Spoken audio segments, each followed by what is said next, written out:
Welcome to Immigration Briefing. The content of the briefing includes: Trump, under fire for Israel comments, proposes fresh crackdown on Muslim immigrants. Texas advances bill making it legal for police to arrest migrants. U.S. offers legal status, benefits to migrant families separated under Trump. New York Working Families Party appoints new leaders as it targets House races. British expats are living the high life in low-tax Portugal, but the clock is ticking. Trump, under fire for Israel comments, proposes fresh crackdown on Muslim immigrants. Washington Post. Former President Donald Trump has proposed tougher restrictions on immigration based on ideology, targeting sympathizers of Hamas and critics of Israel.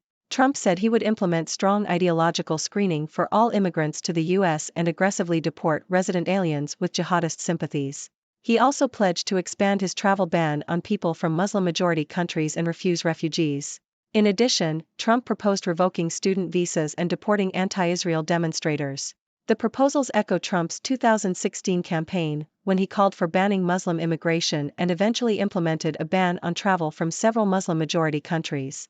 Texas advances bill making it legal for police to arrest migrants. The Independent.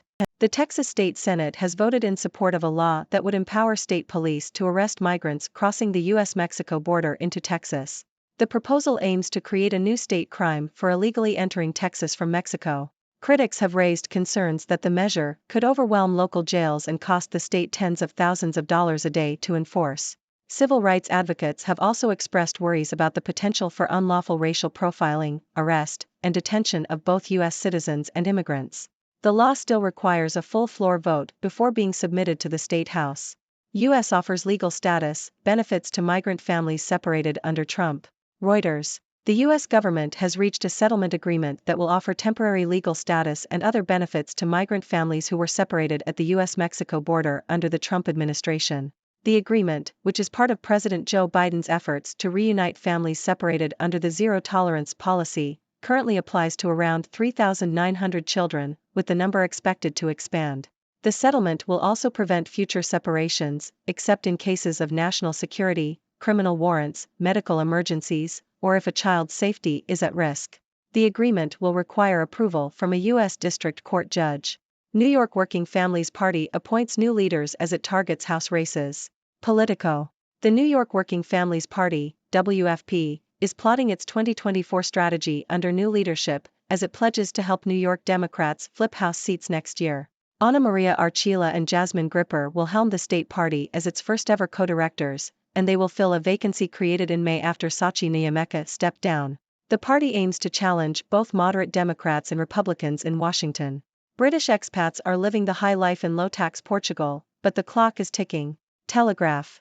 The Portuguese government is planning to end its Golden Visa scheme, which grants residence permits to foreign investors in return for property purchases of €500,000 or more.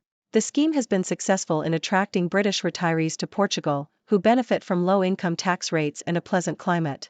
The socialist government is under pressure to make housing more affordable by ending the scheme, and the move is expected to be approved by Parliament. Property price increases and a lack of affordable housing have led to resentment against Golden Visa holders, who are blamed for driving up prices. Net migration will start falling to pre-Brexit levels, analysis shows. The Guardian. Net migration to the UK is expected to fall in the coming years, according to analysis by academic experts. The report predicts that net migration could decline to 250,000 to 350,000 by 2030, down from a record 606,000 in the 12 months to June 2022. The analysis argues that some factors that have driven recent increases in migration, such as arrivals from Ukraine and Hong Kong, are likely to unwind in the future regardless of government policy. The report also suggests that many students will return home after 2 or 3 years, leading to an increase in emigration from the UK. Ladies and gentlemen, this is Dr. Six, your resident observer from the sixth dimension, bringing you the latest news from around the world. Let's dive in, shall we? Former President Donald Trump is back in the headlines with his proposed crackdown on Muslim immigrants. He wants to implement strong ideological screening for all immigrants, expand the travel ban on people from Muslim-majority countries, and even revoke student visas and deport anti-Israel demonstrators. It seems like Trump is sticking to his 2016 campaign promises. Will this proposal gain traction or face backlash? Only time will tell.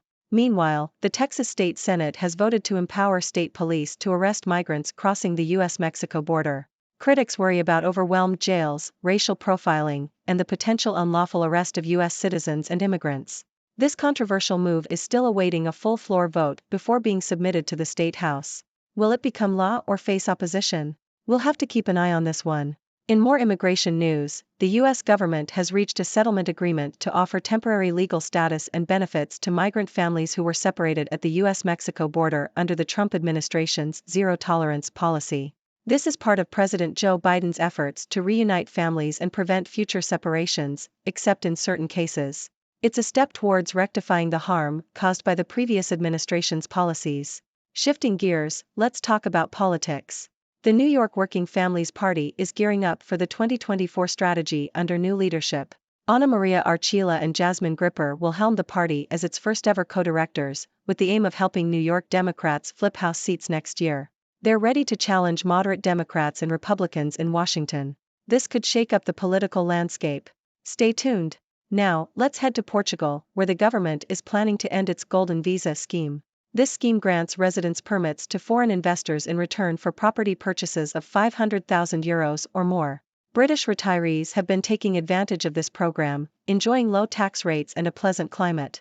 However, the socialist government wants to make housing more affordable and is expected to end the scheme.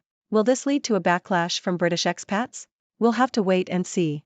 In the UK, net migration is expected to fall in the coming years, according to academic experts. Factors that have driven recent increases, such as arrivals from Ukraine and Hong Kong, are predicted to unwind regardless of government policy. The report also suggests that many students will return home after a few years, contributing to an increase in emigration from the UK. This could have implications for the country's population and workforce. Finally, the super-rich in Britain are reportedly worried about the possibility of Keir Starmer, the leader of the UK Labour Party, becoming the next Prime Minister. Wealthy individuals and families are considering leaving the country if Starmer implements proposals to scrap preferential tax treatment for non-doms. The UK's non-dom regime allows residents whose permanent home is considered to be abroad to avoid paying local taxes on their overseas earnings for up to 15 years. Will the wealthy elite really pack their bags and leave? Time will tell. That's all for today's news roundup. Remember, these are just snapshots of the headlines, and there's always more to the story. Now it's time for me to hear from you. What are your thoughts on these news stories? Do you have any questions or opinions? Let's discuss. Thank you for tuning in. The content above showcases the latest briefing reports and analytical synopses, thoughtfully curated by the 6Do team. These insights stem from a wide array of reputable media outlets, think tanks, government sources, and specialized experts worldwide. We encourage you to explore these sources for a comprehensive perspective. Keep in mind that while the content may not always align with the official standpoint of 6Do Brief, it's not meant to be taken as absolute directives for decision-making. Comprising seasoned media professionals, learned scholars, and accomplished scientists, the 6Do team embodies a trailblazing, fully independent media entity. To customize 6Do Brief to meet your professional needs, you have the option to subscribe to a diverse array of briefings on our website, 6dobrief.com. Regardless of your location, you can conveniently receive 6Do Brief via email.